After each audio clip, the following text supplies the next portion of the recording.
Shalom Bapak Ibu, Saudara terkasih, hari ini Senin 17 April 2023. Mari kita kembali mengikuti renungan harian yang dikeluarkan oleh Sinode Gereja Kristen Okumene di Indonesia atau GKO dengan berpedoman pada pola pembacaan Alkitab 4M. Marilah bersama kita berdoa. Allah Bapa yang memberikan umat percaya jaminan hidup kekal dalam kebangkitan Kristus dan yang menghendaki hidup kami dalam relasi benar, dalam sukacita kekal dan kemuliaan Allah dengan hidup kami pantang menyerah melakukan misi ilahi.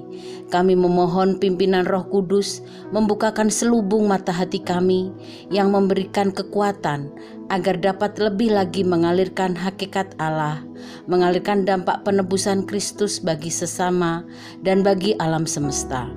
Untuk itu, kami bersama membuka hati untuk kebenaran firman Tuhan yang kami terima hari ini. Dalam nama Tuhan Yesus yang berkuasa atas kematian, kami berdoa dan menerimanya. Amin. Bapak Ibu Saudara terkasih, untuk merenungkan firman Tuhan hari ini, saya bersama istri Ibu Yuni yang secara bergantian mengajak setiap kita untuk menerima, merenungkan, melakukan, dan membagikan firman Tuhan dari kitab 1 Petrus pasal pertama, ayat ketiga sampai dengan yang keempat dengan judul Kebangkitan Kristus, Jaminan Hidup Kekal.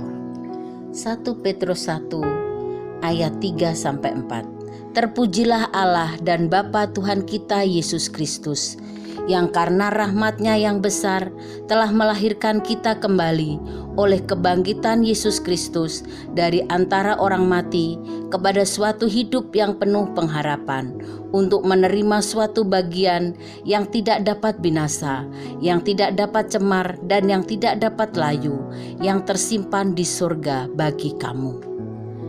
Dari bacaan tadi, mari kita bersama-sama merenungkan atau menggali kebenaran firman Allah dengan menggunakan pertanyaan-pertanyaan berikut ini. Pertama, bagaimanakah kebangkitan Kristus dapat memberi jaminan hidup kekal bagi umat?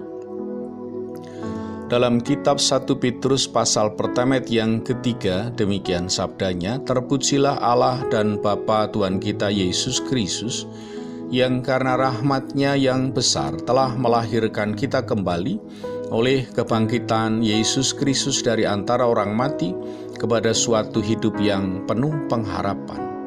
Tentang pengharapan penuh dari Allah. Allah yang baik sesungguhnya telah menaruh kebaikannya dalam kehidupan orang percaya yang ditaruh dalam pengharapan kita sesuai dengan firman Tuhan. Maka yang membuat depresi atau stres sesungguhnya bukanlah persoalan, tetapi persoalan tanpa pengharapan. Sementara kebangkitan Kristus atas kematian telah memberikan jaminan hidup kekal bagi umat yang percaya pada masa kini karena rahmat-Nya. Rahmat adalah apa yang seharusnya diterima umat tetapi tidak diterimanya. Artinya, seharusnya umatlah yang menanggung akibat pelanggaran dosanya sendiri. Tetapi umat yang percaya tidak menanggung dosa karena Kristus yang bangkit telah menanggung dosa manusia yang percaya di kayu salib. Mati, dikuburkan, dan menang atas maut, sehingga kehidupan orang percaya telah diberikan kehidupan kekal dari Allah. Kebangkitan Kristus adalah penebusan. Kebangkitan Kristus adalah penggantian, penyucian, penyelamatan, pendamaian dari Allah yang sempurna bagi umat-Nya. Kebangkitan Kristus atas kematian telah memberikan jaminan hidup kekal bagi umat percaya pada masa kini karena Kristus telah melahirkan kita kembali. Hal ini juga dapat berarti sesungguhnya hidup umat percaya lahir 4 kali karena yang pertama lahir dari ibundanya masing-masing. Kemudian yang kedua, lahir kembali oleh Roh Kudus ketika menjadi percaya.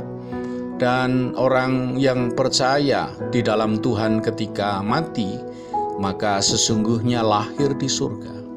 Dan dalam pengharapan masuk pada masa kerajaan 1000 tahun, umat percaya akan lahir atau dilahirkan tubuh kemuliaannya dari Allah. Pertanyaan yang kedua, bagaimana umat hidup dalam jaminan kekal dari Allah? 1 Petrus pasal pertama ayat yang keempat. Untuk menerima suatu bagian yang tidak dapat binasa, yang tidak dapat cemar, dan yang tidak dapat layu, yang tersimpan di surga bagi kamu. Bapak Ibu yang hidup beriman murni pada Kristus yang telah bangkit, ada dua hasilnya. Yang pertama, bahwa pada masa kini umat percaya hidup dalam kesukaan besar dari Allah yang tak terlukiskan.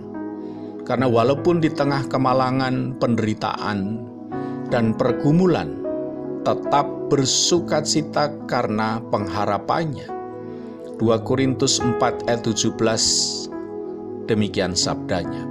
Sebab penderitaan ringan yang sekarang ini mengerjakan bagi kami kemuliaan kekal yang melebihi segala-galanya, jauh lebih besar daripada penderitaan kami.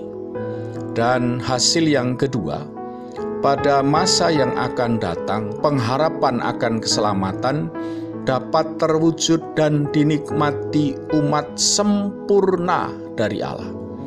Karena janji firman Tuhan dalam 1 Korintus pasal 13 ayat yang ke-12, demikian sabdanya. Karena sekarang kita melihat dalam cermin suatu gambaran yang samar-samar, tetapi nanti kita akan melihat muka dengan muka. Sekarang aku hanya mengenal dengan tidak sempurna, tetapi nanti aku akan mengenal dengan sempurna seperti aku sendiri dikenal. Bahwa dalam keakanan kehidupan orang percaya, sesungguhnya kematian hanyalah perjumpaan dengan Allah, bertemu muka dengan muka tanpa terselubung. Kematian perpindahan tempat, kematian adalah kehidupan kekal dengan Allah. Kematian adalah mematikan lampu karena terang Kristus akan terus menyala dalam kekekalan kehidupan bersama dengan Allah. Untuk itu, umat yang hidup dalam jaminan hidup kekal dari Allah pada masa kini, jika umat mau menerima anugerah hidup kekal dari Allah dengan iman percaya penuh akan Allah. Selanjutnya, hidup umat dalam tuntunan Roh Kudus. Roh Kuduslah jaminan kepastian keselamatan yang memberi kuasa melakukan firman, yang dapat mematikan keinginan dosa, mematikan keinginan daging, akar segala dosa kita, agar kita dikendalikan sepenuhnya oleh Allah berkarya dalam misi ilahi. Maka hidup dalam jaminan relasi kekal dengan Allah harus terwujud dengan menyatu dalam kematian Kristus dan kebangkitan Kristus. Maka umat mati terhadap dosa dan umat hidup dalam kesucian dan kasih Allah. Sehingga umat pada akhirnya kualitas imannya memberitakan kematian dan kebangkitan Kristus sampai Kristus datang kedua kali. Bapak Ibu, berdasarkan firman Tuhan dan uraian pengajaran ini, apa yang menjadi komitmen kita selanjutnya? Kebangkitan Kristus jaminan hidup kekal. Maka hendaklah kita memastikan diri dan berkomitmen lebih lagi. 1. Hidup dalam keintiman dengan Allah. 2. Mendasari kehidupan di atas karya Kristus. 3. Tetap bersukacita dalam penderitaan karena Kristus. 4. Hidup mati terhadap dosa serta hidup dalam kesucian dan kasih Allah. Dan yang kelima, hidup dalam kualitas iman yang memberitakan kematian dan kebangkitan Kristus. Amin, terpujilah Tuhan. Bapak Ibu, mari kita lakukan komitmen kita bersama ini dengan mohon pimpinan dan kekuatan Roh Kudus dalam mewujudkannya. Untuk itu mari kita tutup saat teduh kita dengan doa bersama-sama. Kita berdoa. Ya Allah Bapa di surga, kami doakan firman-Mu jadi dalam kehidupan kami. Kami sungguh bersyukur karena berkesempatan menjadi umat tebusan Allah yang dimampukan Tuhan agar kami lebih lagi mengalirkan dampak penebusan Kristus.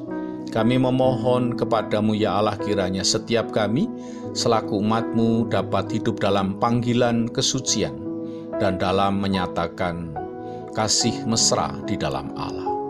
Karena Kristus telah mematikan segala akar dosa kami, keangkuhan, kesombongan, dan akar dosa kami.